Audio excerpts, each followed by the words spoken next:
Everybody, it's Spencer. I just wanted to take a minute to talk about our new title sponsor before we get into this episode. Do you have old bikes clogging up your garage, your basement, wherever you keep them? Do you need to free up cash so you can buy that new bike you've been looking at? You got to get that gravel bike with the deep dish zip wheels. You know you need it. Well, we're sponsored by Bicycle, which is the world's largest global marketplace for pre-owned bikes.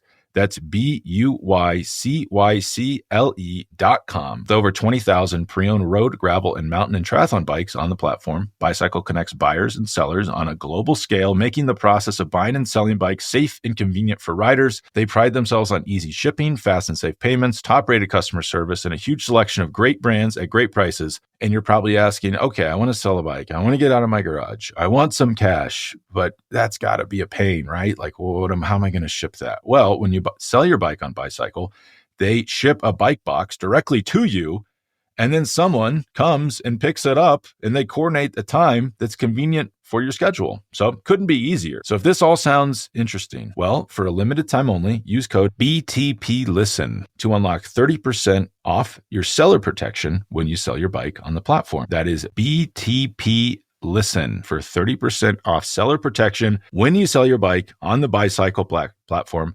Again, that is BUYCYCLE.com. Check it out today. All right, let's get into the episode.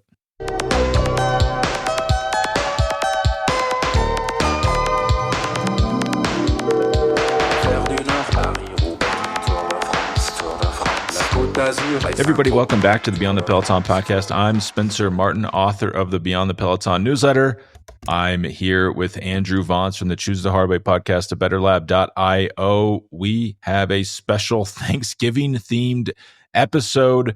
We are both busy, probably right now when you're listening to this, with our families, but we pre-recorded a special episode going through what we're thankful for in 2024 in cycling terms, and then what we're looking forward to in 2025, as well as some medical fasting fitness talk. But Andrew, before we get into that, do you want to plug anything?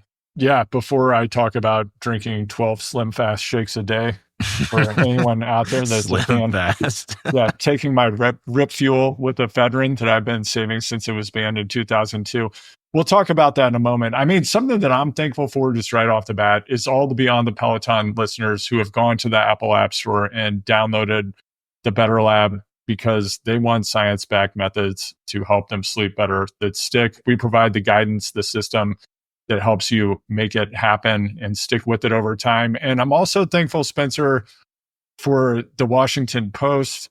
A lot of controversy there, but they put out a story yesterday titled "The Dream of Perfect Sleep May Be Making You an Insomniac." And they talked to a prominent psychiatrist and psychology professor and consultant at the Center for Sleep Medicine at the Mayo Clinic, Banu Kola.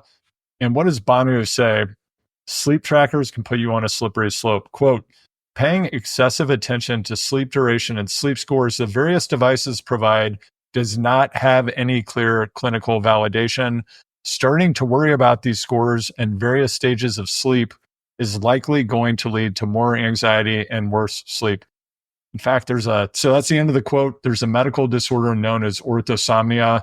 That's when people have a high degree of anxiety related to just that.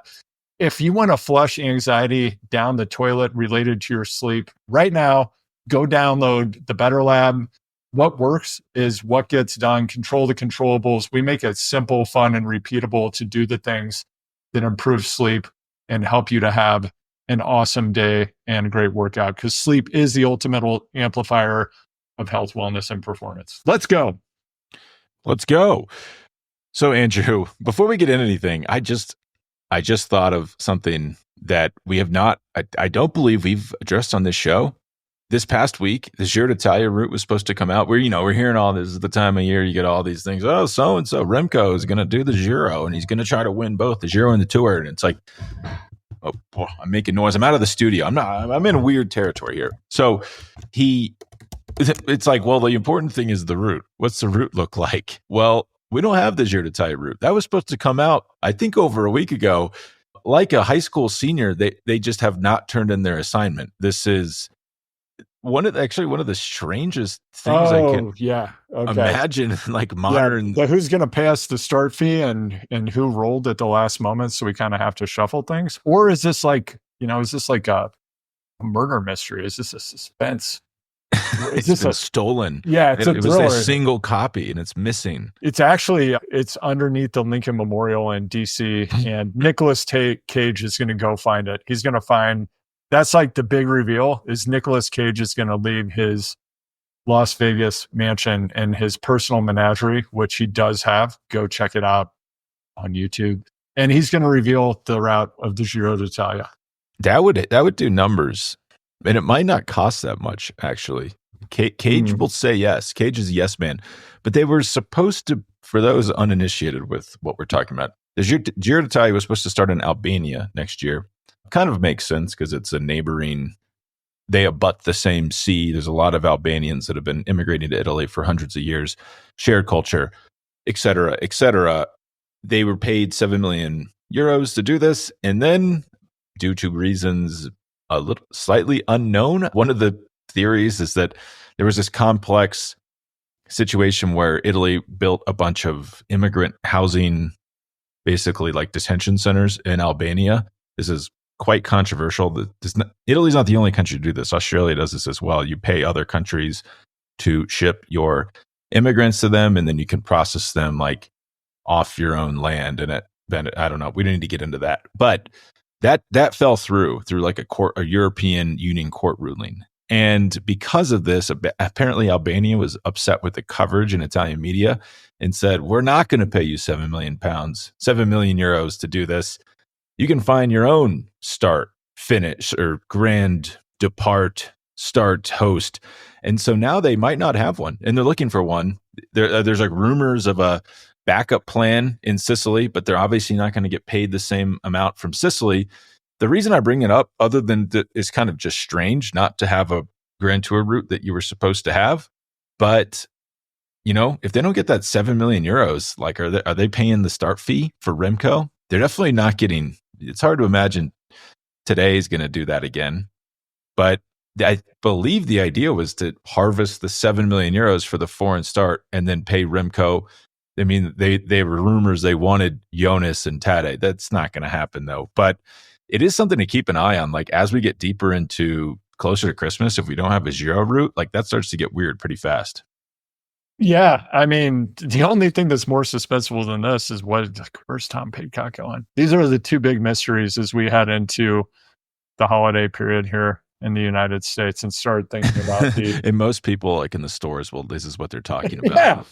Yeah. I mean, yeah, it's absolutely. Yeah. I know that when I was at the Penn Bay Medical Center today, getting my blood work done, some of the seniors there, it's all I heard them talking about. A lot of people listening to interviews, past episodes of Beyond the Peloton without headphones in the waiting room.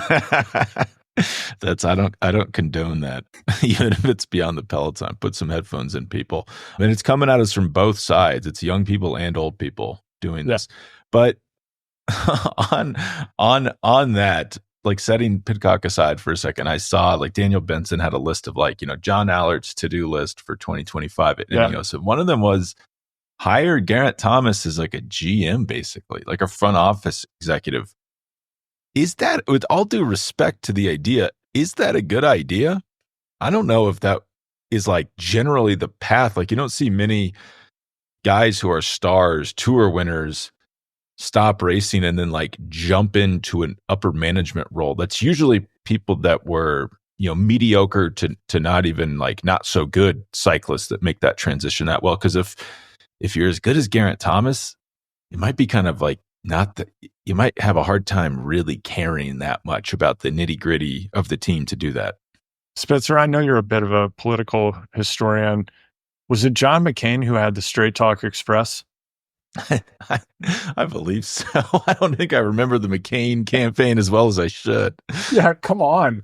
We got to Google this. I believe that's what they called his campaign tour bus.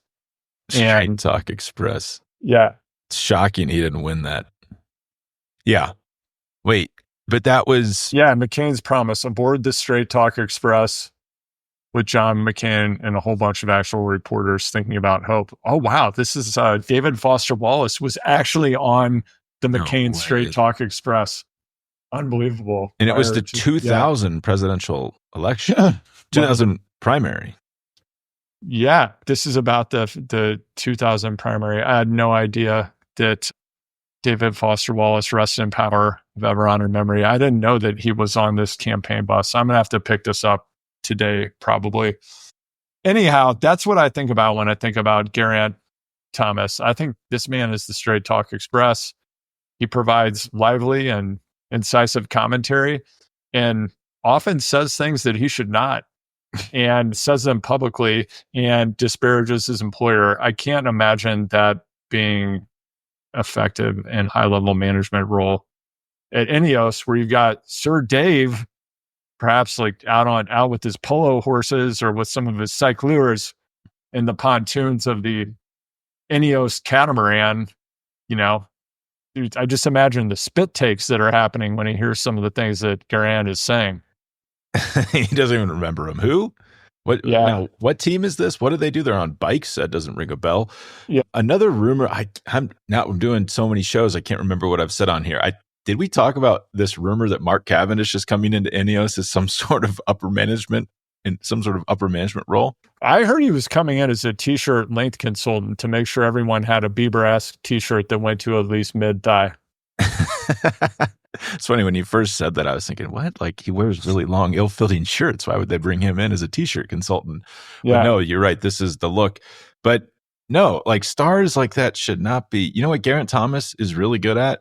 Media. You know what he should keep doing? Media. He's made it so that, and if you ever get the chance to be a like super high profile sports media commentator, do it, because you get to stay at home a lot and you get paid a lot of money, and it's very easy compared to actually managing a team. So Geraint Thomas should not pursue that at all.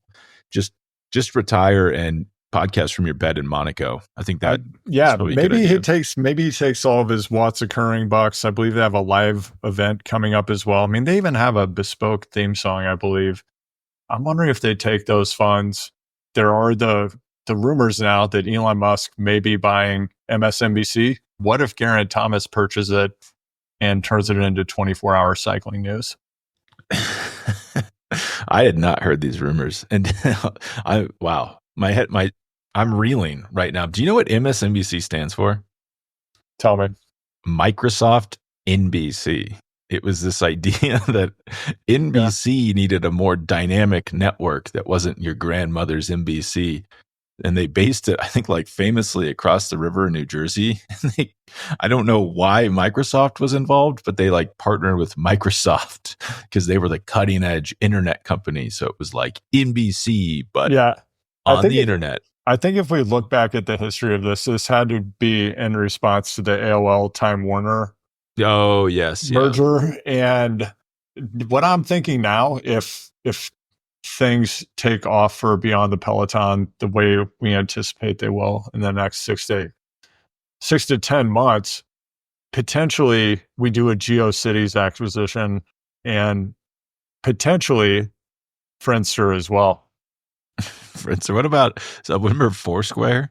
Ready to check in? I'm the mayor of my home office in Hope, Maine. Whew, man, those are hard-earned mayorships. Not easy. I'm trying to get the mayor of the Bourgeois Pig in Lawrence in like 2012. That probably took years off my life. Speaking of that, we both been to the doctor. We both been giving blood, getting advice. Also, someone asked why I think I said, and this is like why you shouldn't listen to anything Joe Rogan says. Like, oh boy, I said, I think on the last episode, I would recommend fasted runs instead of fasted rides. I honestly didn't think about it that much before I said it. I think I just said it because in my mind, it's harder to put, and we'll get to this in a minute, it's harder to put out big watts for me and feel like I'm getting a good workout on the bike if I'm really hungry versus on a ride or run, I can always just kind of go put one foot in front of the other quite quickly for 20, 30 minutes, even if I've not had breakfast yet. I don't know why that is. That could just be me being worse at running. So I could put out a lower effort and still get a very high heart rate workout versus cycling. I'm not sure. I don't know. But I do know a lot of pros run before breakfast to try to get into a calorie deficit before they eat. This could also be like don't sleep in a room with plants because they'll see your oxygen level of medical take. But I did go to the doctor and they recommended, like, Andrew, you grew up in the Midwest like myself. We've been told we should eat much more than is actually healthy for a long life. Mhm. Like they were telling me the average American is like eating thousands more calories than they actually need to. So, and Dr. Peter Attia had a wild take. Just eat one meal a day. It can be whatever you want it to be. But if it's just one, if you're just eating once, there's only so much you can actually put in your body and so much damage you can do. So, I'm experimenting with a lot of ways to cut down on my calorie intake. Well, there was for anybody who's a fan of Pavel Tsatsouline, who brought Russian kettlebell training to the United States. I worked with Pavel a bit when I was at TRX and responsible for their content there. We did some work with Pavel. So there was someone in the Pavelverse, part of Dragon Door Publishing, which is part of Pavel's empire. They publish a lot of related material. So there was someone who had a program called the Warrior Diet in the early 2000s. And it basically was just that. It was eat one gigantic meal a day and nothing else. The Healthline diet score, they rate diets, they give it a 1.67 out of 5. I also just randomly, as you may or may not know, as part of my work at the Better Lab, where I am a co-founder, I'm pretty much constantly digging through meta-analyses and looking at the most recent research on topics related not just to sleep, but to health, wellness, exercise physiology. There are a lot of meta-analyses now of intermittent fasting. One of the most interesting ones, and I don't want to give you inaccurate information, I'm not a medical professional, but there's a lot of information coming out now about the impact of intermittent fasting on heart health and cardiovascular health. And I recommend you look into it if this is something you're thinking about doing. And it's not awesome. All right. Well, I've listened to a podcast that says it is. So I think now that is actually how most doctor's appointments will be done in the future. You just listen to an episode of the Joe Rogan show, and that's your yearly physical.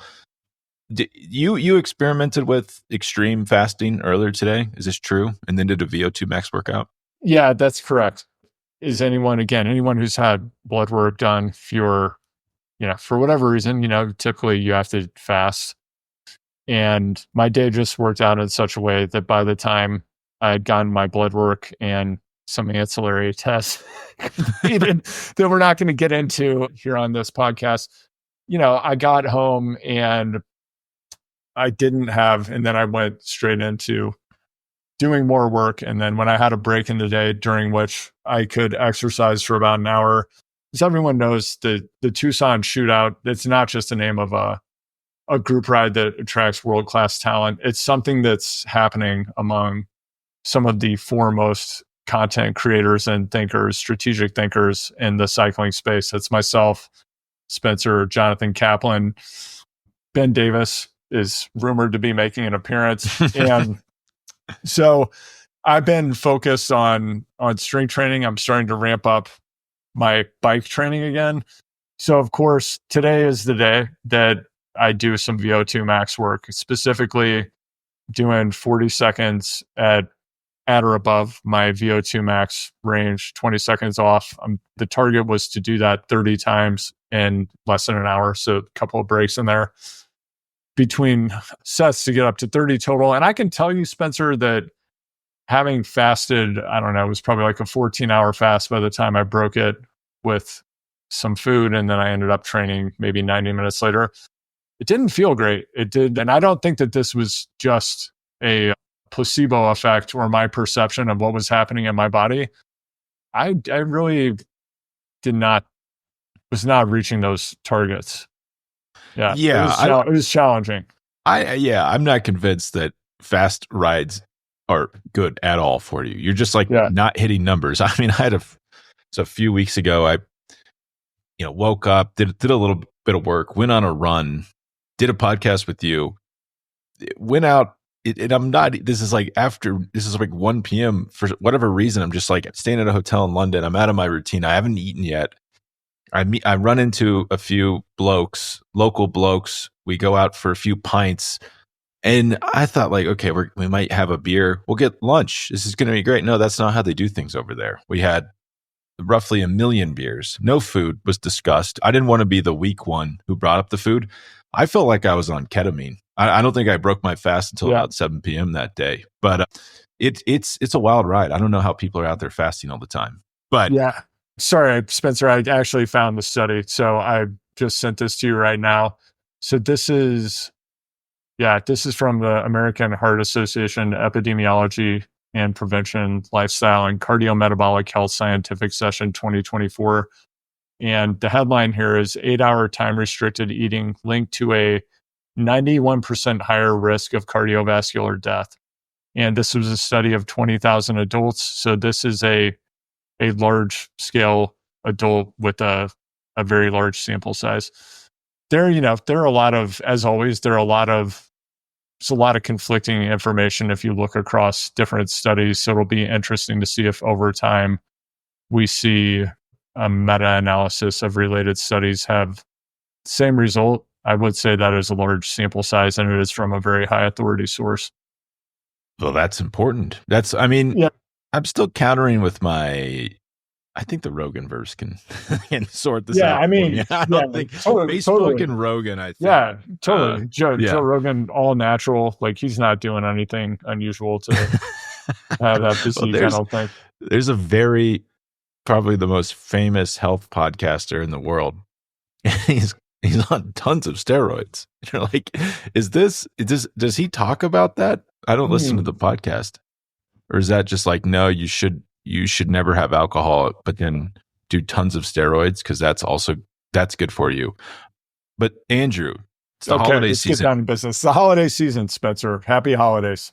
Happy holidays. I've been doing a little bit of holiday shopping for myself. I went to a very in-depth presentation at Ceramic Speed about how to use their chain wax system and it's like, I guess they have a proprietary, they have chemists in house. I didn't know this this is not an ad, by the way. Yeah. Are they cooking meth over there? They're cooking meth over there. And it's also, I always thought it was a Boulder company, but apparently it's a Danish company, just with the satellite office in Boulder. Dane swooping in. Yeah. And maybe that's why Jonas is so fast. Maybe he started using Ceramic Speed chain wax, and that's how he got so fast. But they were kind of walking me through, you're familiar with the chain waxing revolution. Like you're cooking it up. It's like peak. I have no children. I have a massive house, and I can like ruin a crock pot every week because that's how often you have to take your chain off and cook it in a crock pot and then put it back on your bike. That's not really feasible for most people, but they have this system where it like strips everything off your chain and then you just put the wax on. So I'm quite curious about this. I only mention it because if you want to get in the chain waxing game, this is like the first item I've heard that that I think like sounds at all feasible. There's no way I'm taking my chain off to cook it. But as you know, riding with the dirty chain will wear out your drivetrain much quicker, which is as drive chains begin to cost about the same as like a Kia, that's very important. Yeah, I think Silka has a similar system. So it seems this is potentially the direction these things are moving. Anybody who's out there who has gone through the trouble of degreasing your chain, which even prior to chain wax, a lot of people would do that because it used to be thought that the factory lube that's put on chains, it's typically very heavy duty. It's more like grease than it is like chain oil, almost like marine grade grease. So it seems to be very high friction. There's now some debate about that, actually, about whether you need to do this. But the step I and many others used to take, you take that factory chain off, or when you were replacing a chain, before you put it on, you put it in the degreaser. Well, then you have the degreaser conundrum. How do you get the degreaser off your chain so that oil can actually bond to your chain or wax? And it seems with these wax-based solutions, with what you just described, you'll run into the same conundrum. So then it becomes a question of, to fully degrease your chain to prepare it for the application of this wax, are you still going to have to do some form of ultrasonic cleaning, which goes back to you have some set up in your garage for any fan of early 2000s hip hop and all of the classic Pin and Pixel covers? Is it like the Masterpiece song, Make Crack Like This? Like, do you have like coffee pot or like you cooking things in the garage preparing to get that chain ready? And I don't, maybe I grew up in a paranoid household. My father was like obsessed with the idea that things were going to spontaneously combust in the garage if oil, like if rags had oil on them and it got too hot. He's like, he might. I thought you were going to say he was obsessed with Master P. Yeah, or the like, hey, like you better unplug the toaster before you leave the house. Oh my god! Leave the house without unplugging everything. That thing might go up. I would tell you what though, bizarrely in this part of Maine where I live, and sadly, there just are more house and barn fires than I guess there are in a lot of barns and other locations I've lived in. I don't know if it's because there's a lot of tube and knob old wiring in homes or what the case is, but there are a lot of fires. So I have a lot of fears around that. So I'm glad we could talk about it here today. Yeah, no, I could talk for hours about this. And most home fires do start in the garage. So yeah, make sure we get. It's actually because people are waxing chains. There's also this assumption we're never going to get that free chain wax we wanted now. I still haven't gotten my gravel bike. That's what it's like my big wish for the end of the year that the gravel fairy might descend. Yeah, the year's not over. Not over. This assumption that everyone has a garage. I mean, like in the US, maybe, but yeah, you go to like these European cities, it's a lot of people living in close quarters. You don't have like a garage that you can just have a cleaning setup in. When you're living the apartment life, like how are you supposed to clean your chain then? Answer me that. Well, specialized. I've got to throw this out there while we're talking garages. I know my mom listens to this podcast religiously. Thanks for listening, Mom. I don't think that my dad listens to it very frequently, but I will tell you, I do live in a part of Maine where winters are very wintry, and we've made the decision to use our garage as a space that we can enjoy during the winter. So that's, I have like my Zwift set up, weights. I guess I'm like selfishly talking about myself. Kids come out there and do some fun stuff, but it just absolutely blows my dad's mind that we're not putting the cars inside the garage. And I kind of think about cars, they just like wear out over time. It's a car, right? It's not like this thing's getting more valuable sitting out there. It's getting less valuable every day. My health is worth a lot to me, but it just like, he just can't comprehend. So every time he's been here, there's just some comment about, like, you're just leaving it out there. What are you going to do? Fend for itself. So what are you planning on doing with this car? We've got all this stuff in here. What are you going to do with this car this winter? Well, it's going to stay outside. But what about when it snows or you need to get in it? Well, we'll turn it on. Yeah, in Dadland, there's nothing scarier than a car sitting out in the cold, unattended. Yeah. Totally. It's worse than a plugged-in toaster when you leave the house, And he's just taking years off that thing. It could easily get to 500,000 miles if you have it in the garage. You're changing that oil every 2,000 miles. My childhood was we were constantly changing the oil. Totally. Why are we doing this? At my house, we only did stuff like that after the dark though, and always with my dad's legs sticking out into the street. We would do it curbside. I'm amazed none of us ever got run over. That was like, it'd be dusk, and it's like that's around the time that you would start working on those car repairs. I have like so many traumatic memories of like cleaning animals after dark. Like, why are we doing or like this? running a pilot light, and we had a driveway. Like, we could have done it there, but maybe it was so we didn't stain the driveway with the oil accidentally or something. And always like running a long extension cord with a pilot light. Make sure a car doesn't run over me. It's worth it to keep that oil off. That's never come out that concrete. You can't be. Yeah. It's so cheap relative to the time it takes you to just have someone change your oil. But you know what? I felt like I learned a lot of valuable lessons. Same thing when I was told to wash the car. Go out and wash. My dad would say, I'd say, Dad, why aren't you doing this? He'd say, I'm the manager. And you know what lessons I learned? It's very hard to get rid of used oil. Yeah. When I was tasked with getting rid of that after we changed it. That's probably an off-air conversation, you know? Yeah. No, and I correctly got rid of that. Don't worry. I didn't leave it outside the gas station and run away at like midnight. But what am I thankful for this holiday season? Yeah, let's get to it. I've thought about this a lot. I think my top draft pick is SD Works and Demi Vollering and Lotto Kopecky. This is a never-ending just carousel of news of like, it's, you think one reveal's happened and then you think you know everything, and then there's another interview and you learn more. Demi Vollering in a recent interview basically says that her and Lotto Kopecky this year, and if you watch them closely, it's not a surprise because they basically had complete opposite racing schedules, except for the classics and Tour of Romandy maybe, and then obviously their national team races. They were not on speaking terms basically all year. If you remember, I think, what was that, last year at Strade Bianche, they were yelling obscenities at each other at the finish line because one thought the other was gifting the other one in the race and they were sprinting it out, which is totally fair in my opinion. Like, I think that's how teammates should settle races.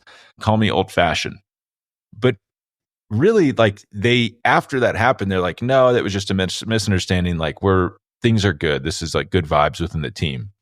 Did not seem to be the case. And now it's been confirmed that they couldn't stand each other. It's like, but yeah, you kind of knew that. But then it just gets even more wild.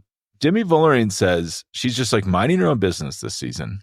Yeah. And then reads on Instagram that her coach, Anna van der Breggen, is coming out of retirement to be her rival the next year. And this is why, while she's waiting to hear back about a contract for 2025 from her team, she did clarify later she dug through her email and they sent her an email like an hour before the announcement. So they did technically tell her, but this was not a discussion at all. Why this gets weird is, other than it just seemed like, and you know, I don't totally hate it, but other than the team being like, Vollering wants a lot of money, like what it was rumored, like €1 million a year to re-sign. Yeah. What if we just, you know, it's like the meme of like, Mom, let's have more, you know, it's like, Mom, I want this. We have that. No, you can't have that. We have this at home. It's like, we have Demi Vollering at home. What if we just had Anna van der Breggen come out of retirement and race for a lot less money than Demi Vollering could? And that's kind of seems like what they did instead of re-signing her. It's asymmetrical thinking. You got to give it its due. But why this was weird is Anna van der Breggen was on Demi Vollering's training peaks as like an admin.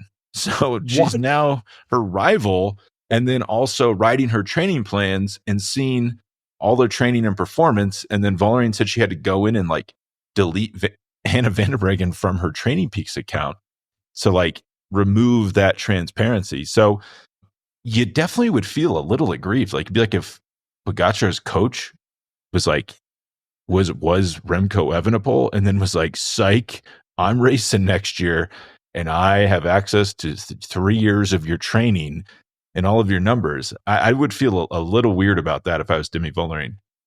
And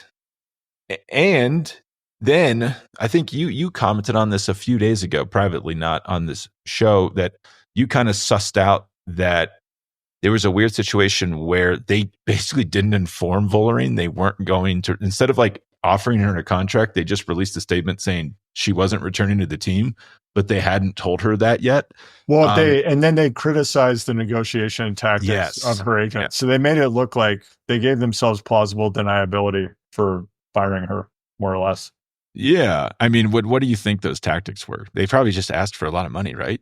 No, I don't think that her agent did anything. I mean, this is what she stated in the interview that we're referencing here. She basically said they were just in a negotiation. She thought she would be coming back to the team. We would need to hear the team side of the story, which we're not going to hear on the record. I get the feeling, though, that she wasn't asking for anything unusual or out of line. They probably wanted to allocate the budget somewhere else. They knew all of the strange moving pieces that you just discussed.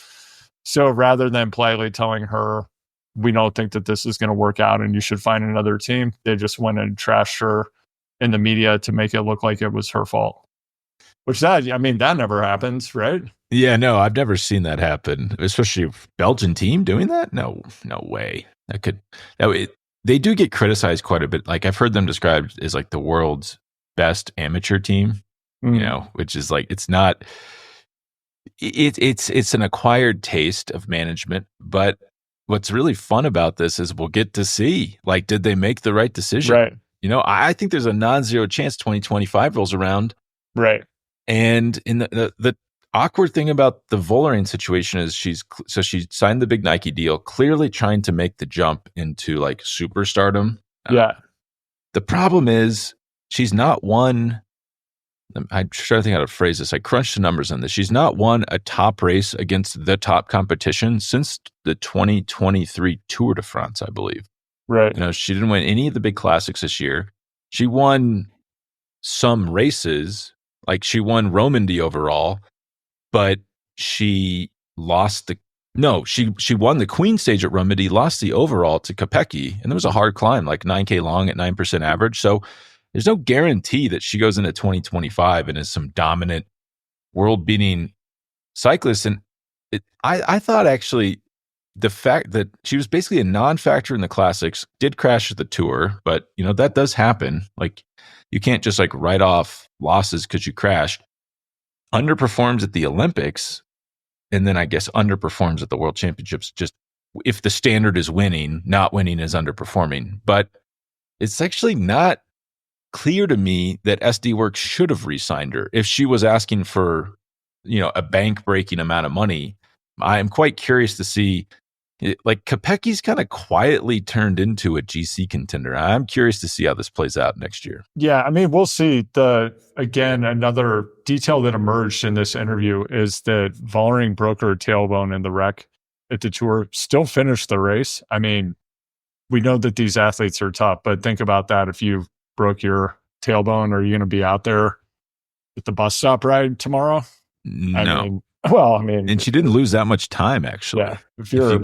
Yeah, if you're an elite amateur in Boulder, the answer is yes, Spencer. You will be there. Nothing short of death would stop you from being on the ride. So I'm saying Vollering has that level of commitment against Kopecky. I'm not sure. So I think the situation that we have here going into 2025, this is going to be one of the most exciting rivalries in sport. I don't know if we're looking at an Empire Strikes Back situation. I don't know who's on what side of the metaphor here. Is Kopecky going to have to cut open a tauntaun and crawl inside of it to win the Tour in 2025? Not quite sure. Is this more of a Return of the Jedi situation where Vollering's Yoda-esque nature comes through and she leverages her veteran status to take the Tour again? I don't know. Does Kristen Faulkner take the Tour? We'll see. Yeah, it's an interesting. Faulkner said, I'm trying to think I might be the only person that thinks this. I think Kristen Faulkner, there's no reason she couldn't be a contender at the Tour if that's all she focused on. Does she want it? Want it? Yeah. And she did say on Instagram this year that she focused a lot on the track. If you're trying to just do big watts for 5 minutes, it's different. It's not great for getting up alpine climbs. But like if, she puts out a lot of power for an hour, she's good at that. So, the logic would state if you could just lose enough weight to have a high watts per kilo, then you'd probably be pretty good at climbing. There's no time. I don't believe there's a time trial, which isn't good for Faulkner in this Tour de France Femmes. And then my honorable mention is I'm just so happy we have Pogačar versus Jonas Vingegaard, and then Mathieu van der Poel versus Remco versus Wout. I can't go back to the what do they call the teens? Right. Oh my Lord. You look at someone like Chris Froome just cakewalking for tour title. Like Pogačar might have won it by a lot this year, but we're so lucky we have Jonas Vingegaard there challenging him. And and he didn't even have an ideal buildup. He was in the ICU, life support potentially for a little bit of that. So if he has a clean run at it, there's a good chance these guys could go head to head again. Van der Poel, if Van Aert can get healthy in the classics, we'll have a rival. Remco's out there, playing the wild card. You have this double Olympic champion that's the underdog in almost every race he does against these guys, which just shows the level, the depth of the talent at the top level that I am I'm so happy we have. I don't think I could go back. I have such negative memories of like the tours 2015 through 2019. I guess, yeah, 19 got interesting because you had Bernal coming up and then you had the canceled stages. But man, those were, I don't think back positively on those. Yeah. And, one of my memories of Sky back when I was a communications executive with Strava, I remember going to Sky HQ with our then CEO to do some media on some Sky morning program. And I remember walking into the lobby and they had one of the Team Sky Pinarellos in the lobby. And it was a rim brake bike, Spencer. It was glorious. It was glorious.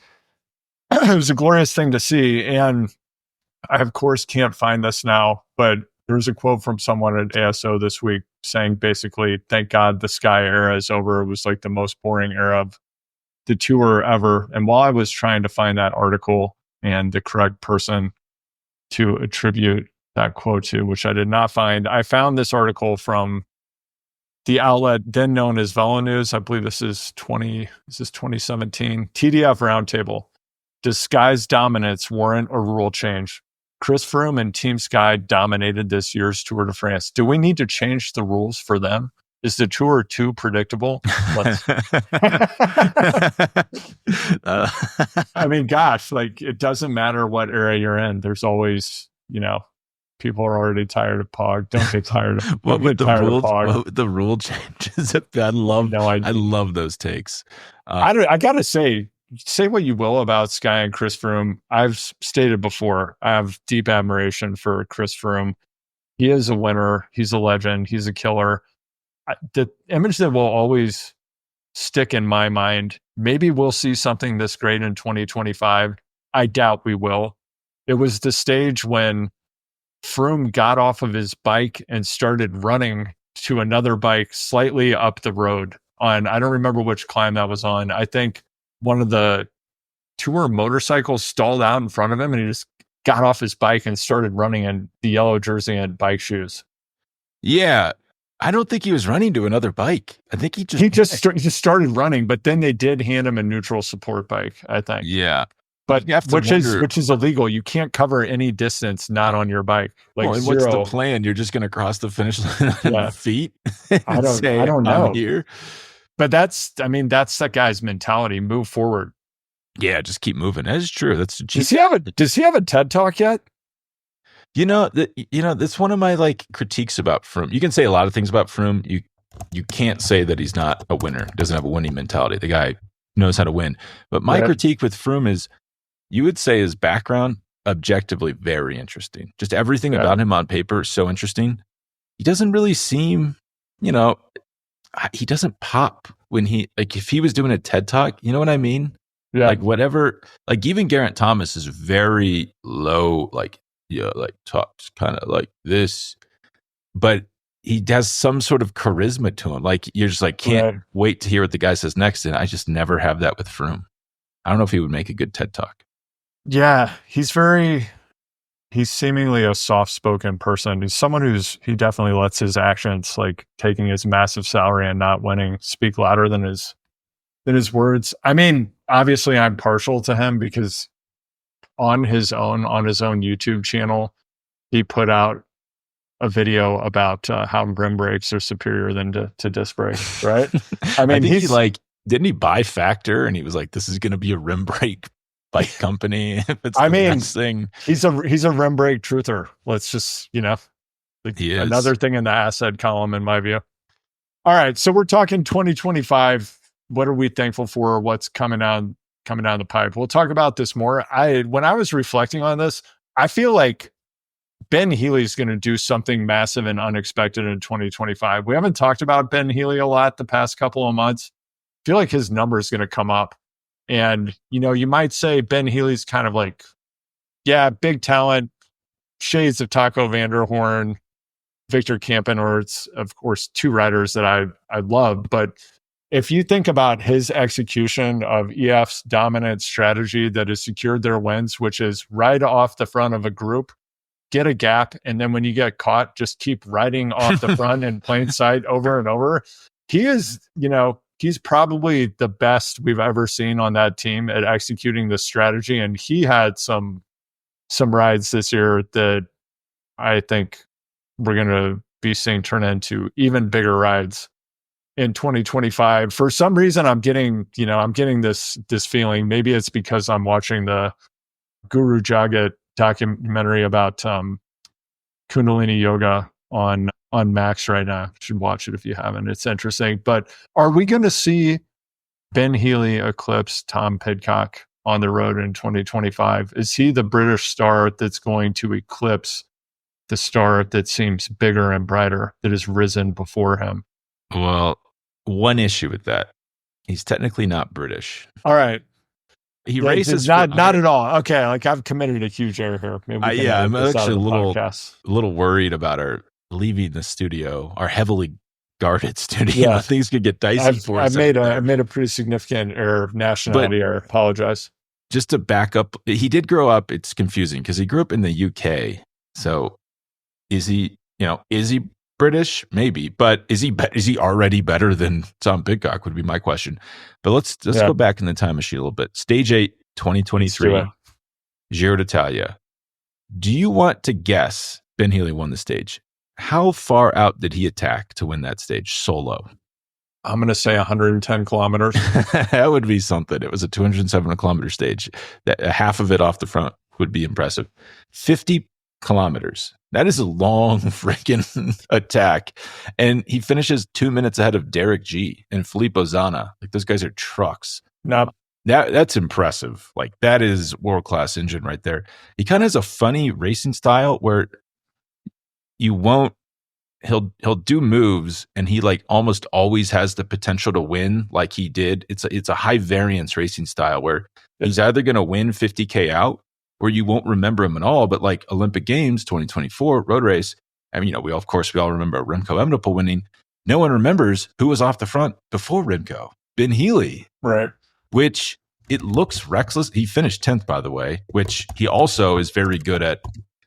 He'll race recklessly, but he'll get caught and still salvage really good results, like 7th at the World Championships, because he gets in front of the race. I actually think more people should race like Ben Healy. He doesn't have a super strong sprint.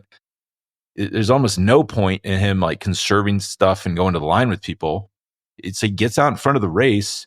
And, if Remco doesn't do what Remco does at that Olympic Games, like, is Ben Healy winning it?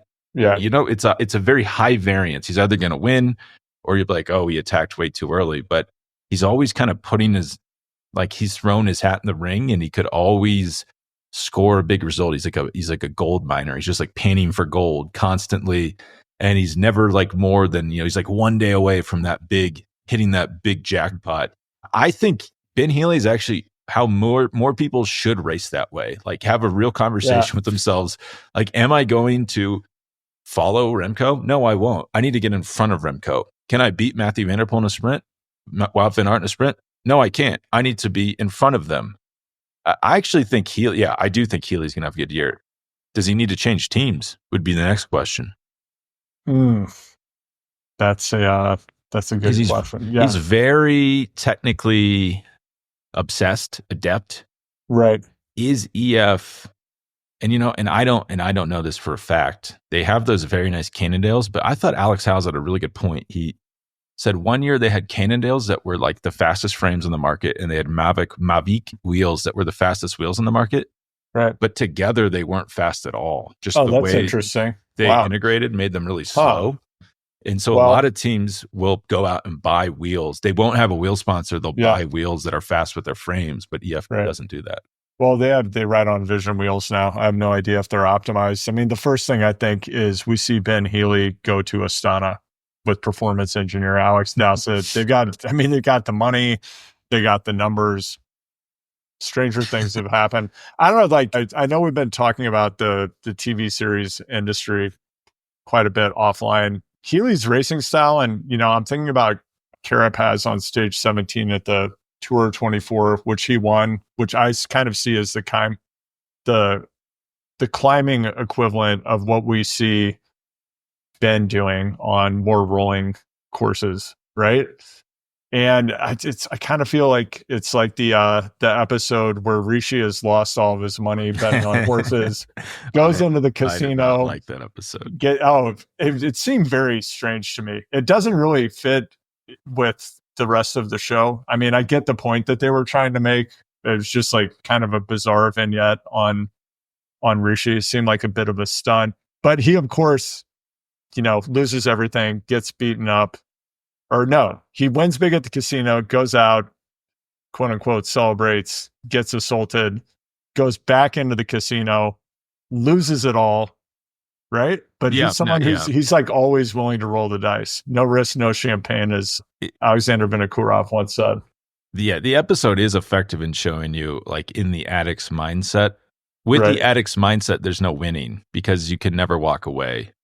And he's also, his obsession with the pound mirrors his need to be accepted by British society. And like, even though the British upper class look down on him because of his race and his upbringing, he like reveres them. And that's why he's like, obsessively holding that pound position. What do they call it? The cable? That's like the difference between the pound and the dollar. Like, it's about the cable all episode long. And a full yard. Yeah, yeah, and the mystery man on the desk is just like, I got a buyer for a full yard of sterling. Like, who is that? Can they start a team? But what I want to see in 2025, I want to see Wout van Aert get back to. We need a big year from Wout van Aert because he's been painting around the corners with some pretty good results, actually, like the Volta. But, it's like, that's like a hipster race. Like, you and I are the only ones that will remember that he won 3 stages and would have won the green jersey and the KOM jersey, which is insane. He needs to be hitting big at the monuments. He hasn't won a monument since 2020. Since he's won his last monument, Pogacar has won 7 and Van der Poel's won 6. So no, he's a dad, multiple severe injuries. Is he going to have the appetite for risk? I mean, we've seen his approach to sprinting completely shift as he starts to have a more rational mindset about this. He had a terrible crash in the spring, and then he was winning sprints at the Vuelta. It's the Vuelta, though. That's like, I mean, it's easy for me to say. It's not the Bud Light distributorship in Lenexa, as we like to say. Those were like the slowest speed sprints. They were uphill. Yeah, start finish was on an uphill. I don't know. This is a big year for him because if he, as good as he's been in the Grand Tours with like domestiquing and stage winning and winning green jerseys, like in Belgium, the stakes are high for those. He has to win Flanders or Roubaix or his season will be deemed a complete failure, which is why I think we've seen Van der Poel. He's not Belgian, but he's in the Benelux sphere. Right. He's just kind of totally he doesn't even focus on Grand Tours. He's just training through them because he understands the assignment that it's like, hey, you got to win Flanders and Roubaix. If you can win both of them, that's even better. In the World Champions jersey, I hope we see something like that from Van Aert, but you sound a little less. I'm not saying that's not a prediction. I'm just saying that's like what I want to see happen. He's the kind of champion I would love to see continue to win. And I do really wonder what the emotional toll has been of what he experienced in the past 2 years. And the answer is we'll find out, won't we? He's at training camp already. He's in Spain. Well, on the miles. Yeah. Again, probably like the biggest interview of 2024 was Victor Campenert's on what's occurring. But, one of the things that came up in that interview, a lot of interesting and fun facts, but Campenert's, he's spending north of 2 months at altitude multiple times per year. And that kind of seems to be the norm now. And I mean, as we've talked about previously, it's why careers are likely to be much shorter for these riders going forward, because it's just a monastic lifestyle. You don't get the make party at the disco till 3 a.m, getting drunk at the Vuelta type of scene that we know used to be going down in the Cipollini. And is that true though? Really, it is true. Because I mean, I know that's true, but those guys retired way earlier than the guys now do.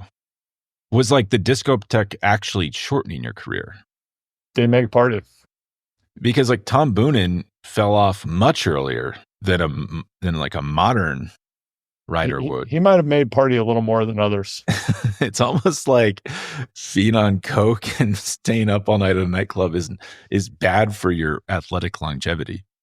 Yeah, I don't know. I think we'll see what happens, but I mean, for a certain kind of rider like Campenaerts, whose level of commitment seems really unsurpassed in the modern era, if you go, I mean, I do have a bit of an obsession with Campenaerts. His YouTube channel, if you haven't watched it, go check it out. But the guy is doing warm-ups for his warm-up to warm up for the warm-up before he ever gets out and does his ride. I mean, he must be like the most activated rider with like the best sensations in the history of professional cycling by the time he gets on a bike. He does like a 20-minute pre-breakfast pre-activation, which I'd never seen before, which I might adapt. Before he goes and does that fasted run, he's putting in 20 minutes on the trainer. But Campenaerts is 33, and it feels like he's just entering another phase of his career, like in another era. Like Greg LeMond, I think those guys retired at like, didn't he retire at like 32, 33? Like, I actually kind of wonder if the money's so good and that these training methods, because like think about Tom Boonen. Like he used to go out and it's like, okay, what should we do to train? This was like 3 days before the World Championships. He's like, I'll ride the course for 6 hours at race pace behind a moto. Right. Because that seems like a good idea. Like, I kind of wonder if that training was harder on their body because it was less scientific. Yeah. If you're actually putting less load on your body now. That's true. I mean, Campenaerts has said this might be his last season. He's publicly stated he doesn't want to. I mean, Geraint Thomas is a very unique rider in many regards, similar to Chris Froome. He's like a handsome Han Solo preserved in carbonite, but he's alive and he's riding a bike. And, Campenaerts, on the other hand, I have to think at this point, especially if you think about his team situation the past couple of years, where you had Caleb Ewan probably taking the lion's share of the budget on his team until this season. I'm guessing he wasn't compensated appropriately relative to his level of talent. Also just got his first tour stage win, summer 24. So this might actually be his prime earning year. Like Edvald Bosenhagen just retired. He's 37 years old, same age as me. Last win was 2019. I mean, when I hear that name, I'm thinking, is Stora Husvald still riding? Yeah. Like, so it's actually, these guys are going sneaky long. Bosenhagen was on High Road, wasn't he? Wasn't he on Team High Road? He was part of the High Road Revolution. Wiggins, and he was Cavendish. I always joke that I'm going broke because of the premiums on my position, my future position, that Bosenhagen's going to be like the next big thing. Like, I was sure that guy was going to be. I mean, he did win multiple.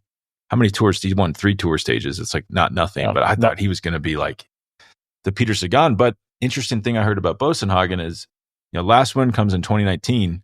Apparently he didn't do he would show up at training camp and he didn't really ride in the winter. He would do some indoor stuff, some skiing, but he wouldn't leave home, and he lives in Norway. Yeah. So he would show up at training camp just having not trained seriously, and maybe that's one of the reasons why he struggled to keep up. But then you have people like, Casper Askren, maybe he's a bad example, but like Mads Pedersen and Alexander Kristoff, who they train at home in Scandinavia and don't seem to have an issue. Same with Abrahamson. Jonas Abrahamson, one of our favorite riders. I think I sent you an Instagram post the other day of him bundling up to go out to ride. And after sending that to you, I did leave a comment on the post. It looks like he lives in a second or third floor unit, and he was walking down a spiral staircase to get to the ground floor in his cycling shoes. That seems very risky to me. I wouldn't allow that if I were his DS. As a fellow multi-story dweller at times, it is tricky. That's why I had to go over permanently to mountain bike shoes. But yeah, what shoes is he wearing when he's doing that? Seems incredibly risky. And he bundled. I mean, I get it. You're bundling up in your house. Let's get this guy a pair of Crocs. That's the investment I would make if I were the equipment manager. Probably leave those shoes down in the lobby, right? High performance engineer for the team. Maybe pay off a neighbor. Put a shoebox right there at the base of the stairs. But we don't know his situation in that building. Yeah, maybe that would probably be violating some HOA, some like Norwegian HOA rule. Yeah. My last thing, I don't know. I'm beginning to push back on this because I have noticed there's it does seem like people are riding until they literally can't get another contract. Like Geraint Thomas. I mean, the guy's damn near 40 years old. And we hear about like, oh, how the modern training is so hard and the lifestyle is so difficult. And people seem to be racing longer than ever. I kind of wonder if because the training's better. It's not draining your body. It's not just like draining your hormones until you have nothing left to give, which is the old style of training. Andrew, why don't more people live at altitude? What's your theory on that? Well, because you have to sleep high, train low, so that you can actually train at high power. What about the Andorra boys? Ooh, the Andorra boys. Yeah, perhaps rivaled only by the goth boy clique of Lil Peep and his crew.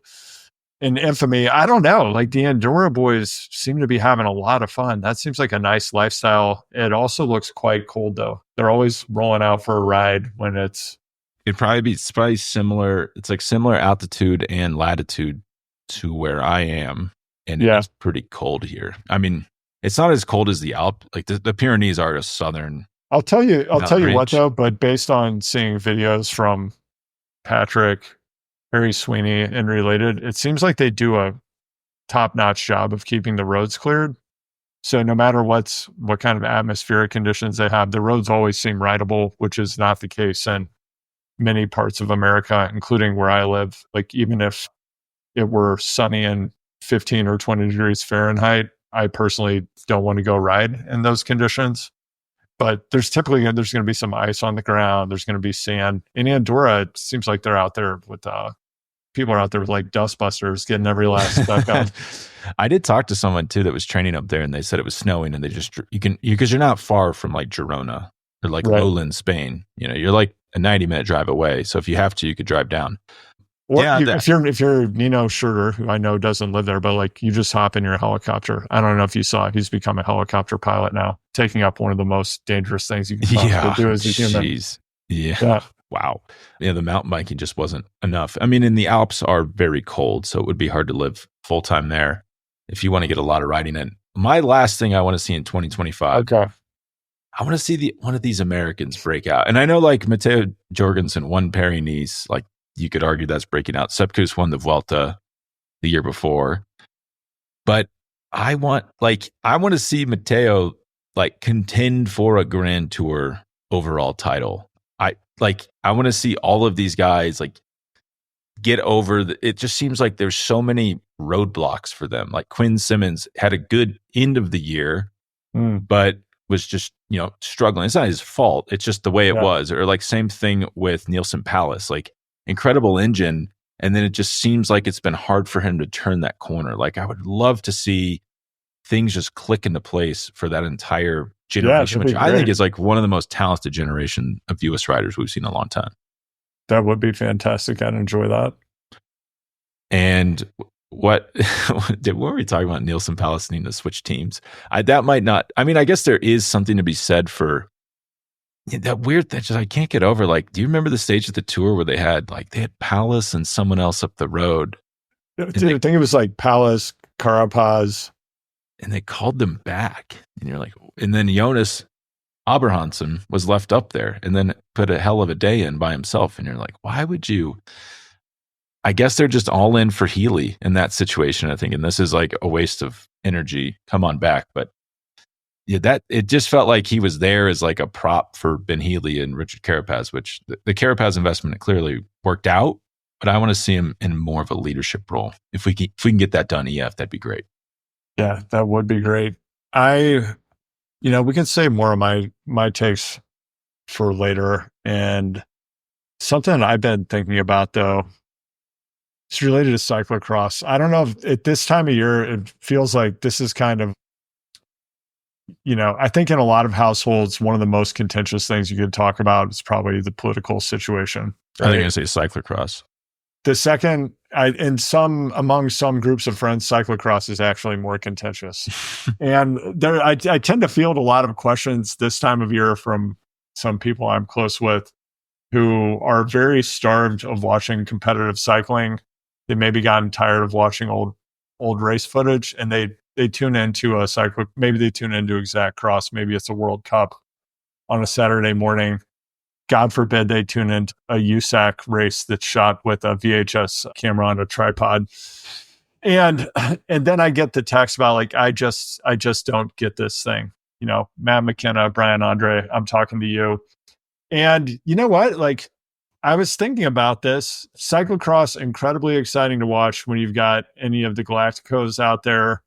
Right now, they're all in deep freeze or on the volcano. They're not racing cyclocross. We don't really know if they'll be back this year, which is interesting. This will be the first year we haven't seen the Clash of the Titans.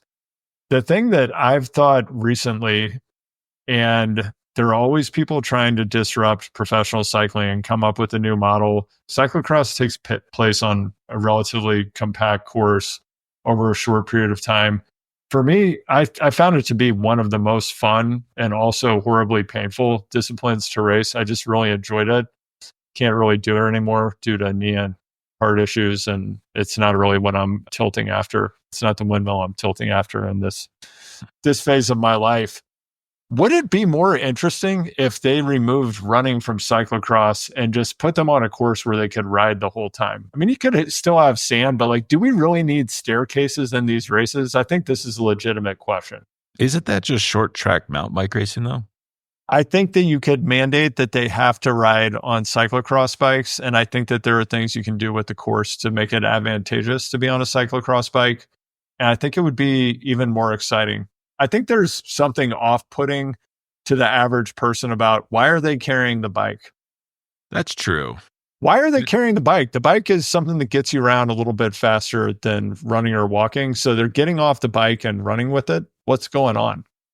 Yeah, I was at dinner with like a very high-profile cycling rider who was like, what am I supposed to learn from this? Like, what is this telling me? Like, you just can't stay in cyclocross. It's least everything in the world. But have you followed this about the Galacticos? Apparently they changed like the whole UCI World Cup count to accommodate Van der Poel, Van Aert, and Pidcock, and they're just not going to show up to any races. Yeah, totally. So that we'll see what happens during the Christmas period. That's usually when they come out of deep freeze. Maybe we'll see them do something. Maybe we won't. I don't know. I think from an orthopedic standpoint, I guess we've never seen someone have an injury from cyclocross that kept them out of road racing. Typically, it's just they're like flying off a cliff or going into a ditch.